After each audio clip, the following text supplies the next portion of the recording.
अगर मैं आपसे कहूँ कि आपका स्कार आपका प्रॉब्लम नहीं है, वो आपका स्कार का प्लेसमेंट इज़ योर प्रॉब्लम, आप मेरे ऊपर विश्वास नहीं करेंगे।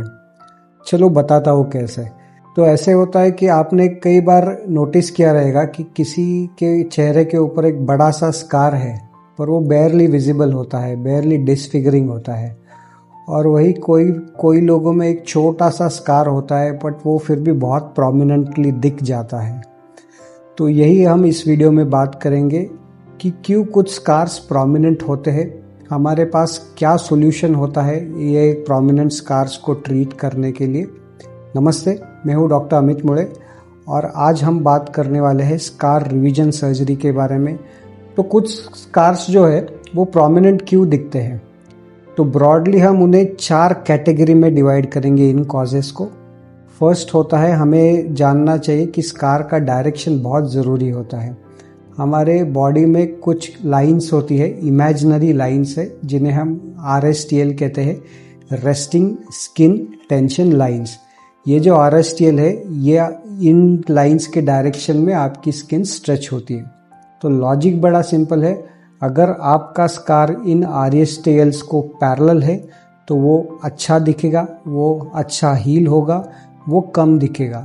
अगर आपका स्कार्स इनको परपेंडिकुलर है तो उसका हीलिंग में प्रॉब्लम आएगा और वो स्कार दिखने में गंदा दिखेगा। सेकंड आता है, कभी भी अगर आपके स्कार को डिलेड हीलिंग होता है।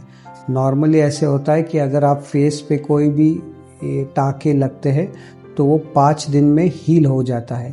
अगर 5 से 7 दिन से ज़्यादा हीलिंग में टाइम लगता है तो वो इन दैट केस आपका फाइब्रोसिस रिस्पॉन्स ज़्यादा होता है, कोलेजन डिपोजिशन ज़्यादा होता है और आपका जो स्कार है वो ख़राब दिखता है। ऐसी कौन सी कंडीशंस है जिनमें आपका वुंड हीलिंग डिले होता है, तो वो हो गया इन्फेक्शन। अगर वहाँ पे कोई हिमेटोमा हुआ है तो उसके कारण हो सकता है।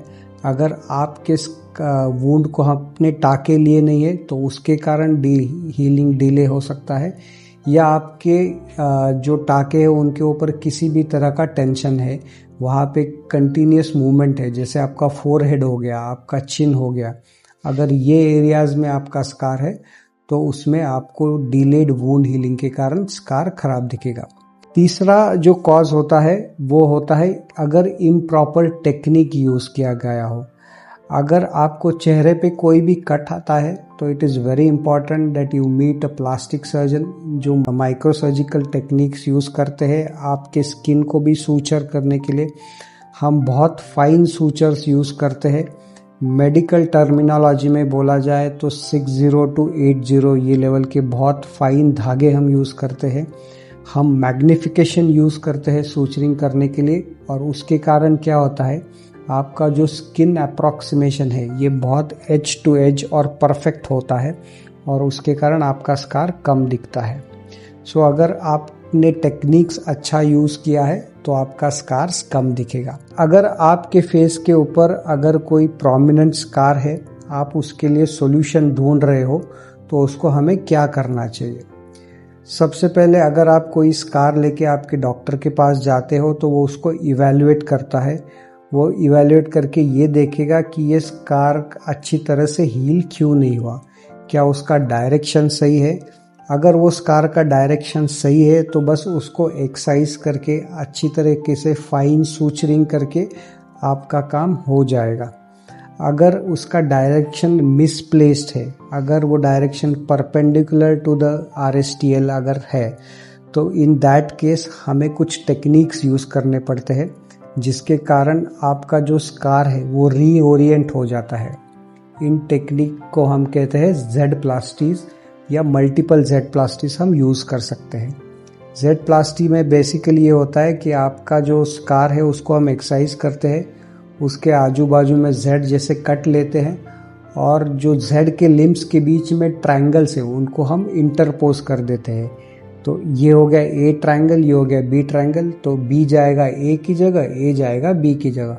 उसके कारण क्या होता है कि आपका जो पहले स्कार ऐसे था वो ऐसे रीओरिएंट हो जाता है और उसके कारण वो RSTL में चला जाता है और आपका जो स्कार है वो कम प्रोमिनेंट हो जाता है। Another technique which we used for scar revision is called as W-plasty.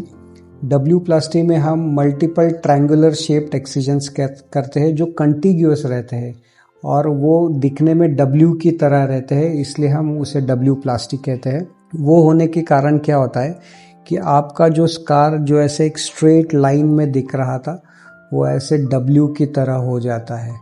आपने नोटिस किया रहेगा कि ह्यूमन लाइन को एक स्ट्रेट लाइन ठीक से दिखाई देता है, पर अगर ब्रोकन लाइन है तो वो ठीक से दिखाई नहीं देता और उसके कारण वो आपका जो स्कार है वो लेस प्रोमिनेंट होता है अगर हम W-plasty करते हैं तो।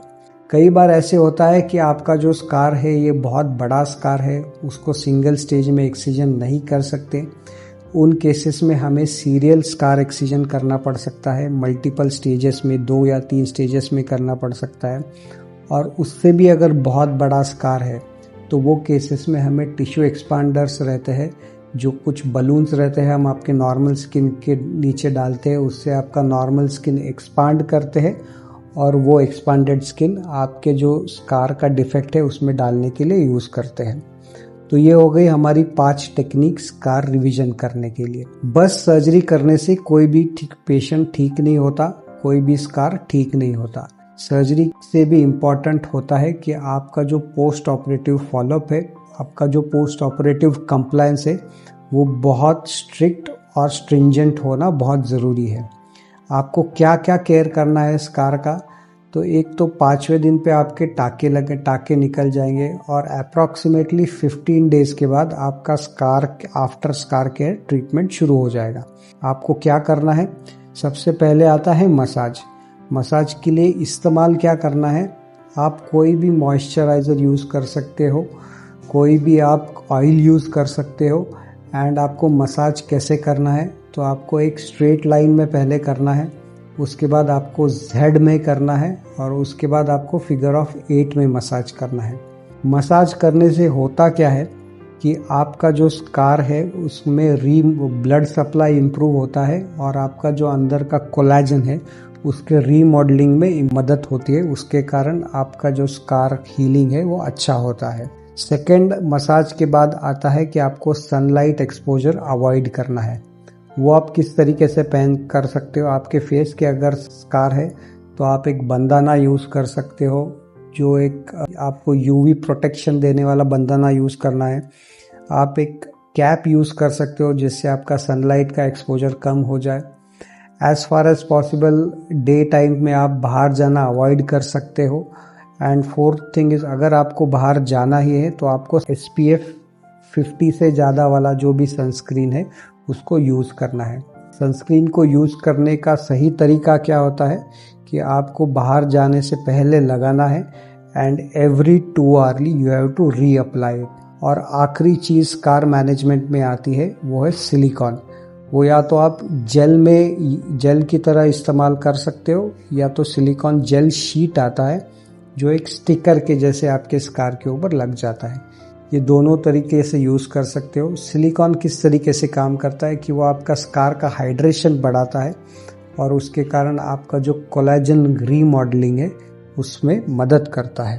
तो आपको फाइनली कंक्लूजन में ये जानना बहुत ज़रूरी है कि जो स्कार्स है उसे हम मिटा नहीं सकते, but the good news is that कोई भी प्रोमिनेंट स्कार है, it doesn't need to be prominent, उसको हम लेस प्रोमिनेंट, लेस अगली बना सकते हैं और आपके चेहरे के जो एस्थेटिक्स है उसे हम इम्प्रूव कर सकते हैं। Thank you for watching this video. अगर आपको ये वीडियो अच्छा लगा हो तो मेरे चैनल को सब्सक्राइब ज़रूर कर देना। मैं प्लास्टिक सर्जरी से रिलेटेड ऐसे ही कई वीडियोस बनाता हूँ, जिस आज तक मैंने ब्रेस्ट के ऊपर, ओरल कैंसर के ऊपर, एस्थेटिक्स के ऊपर, गायनेकोमेस्टिया, इन सारी चीज़ों पे वीडियो बनाए हैं। आप जाके उन्हें देख सकते हो। And again thank you for watching this video.